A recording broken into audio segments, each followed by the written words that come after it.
Much better. The second quarter was really good to see. We haven't seen them play like that in at least 5 games.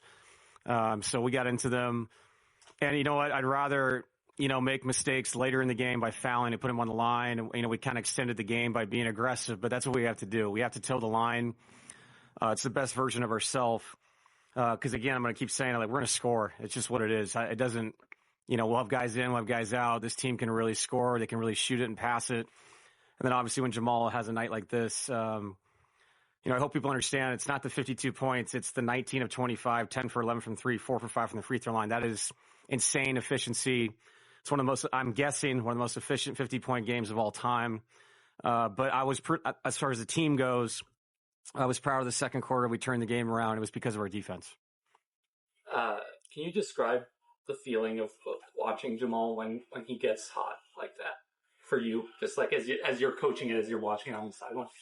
I didn't realize he had as many points as he did, to be honest. I mean, we were going to him a lot. But yeah, you can tell when he gets in a certain rhythm, the way the ball comes off his hand, the way he releases his legs. He just has that feeling.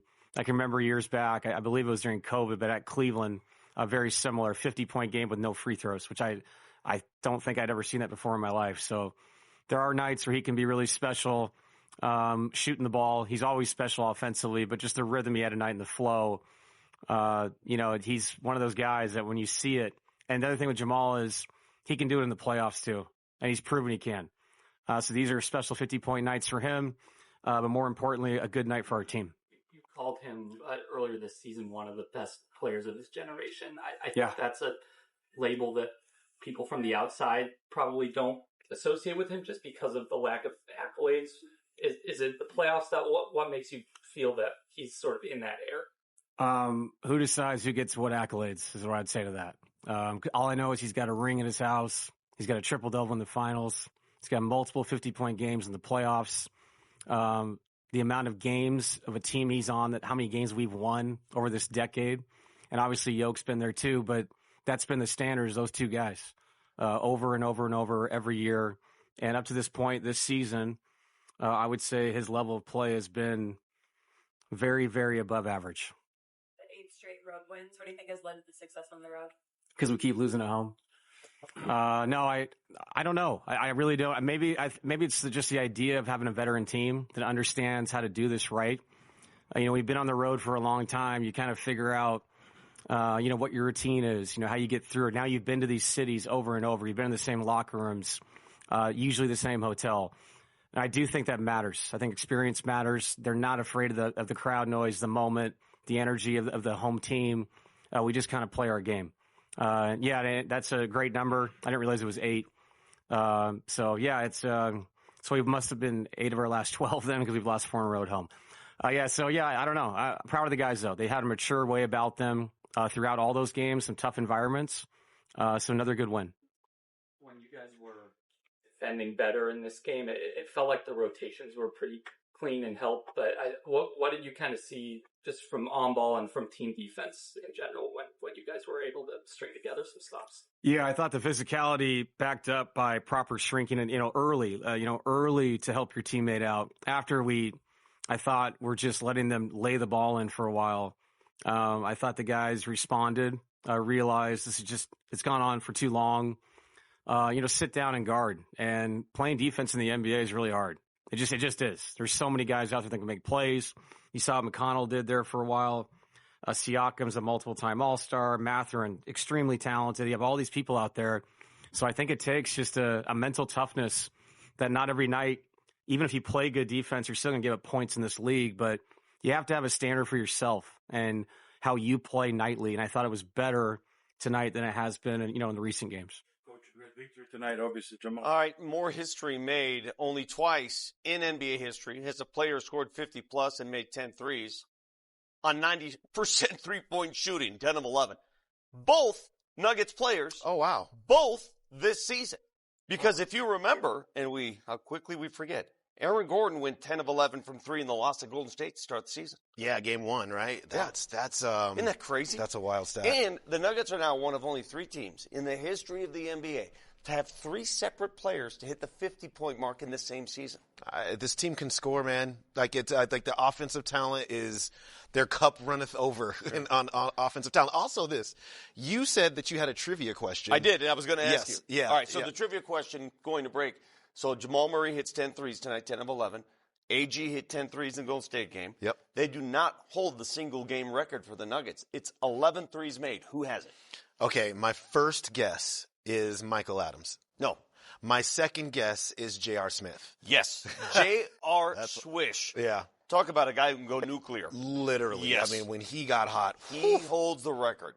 Plenty more in store when we come back on Nuggets Post-Game Live. So much more to talk about. I thought that post-game press conference, Adelman was superb. Fantastic. Gave you all you need to know. Nuggets win by 15.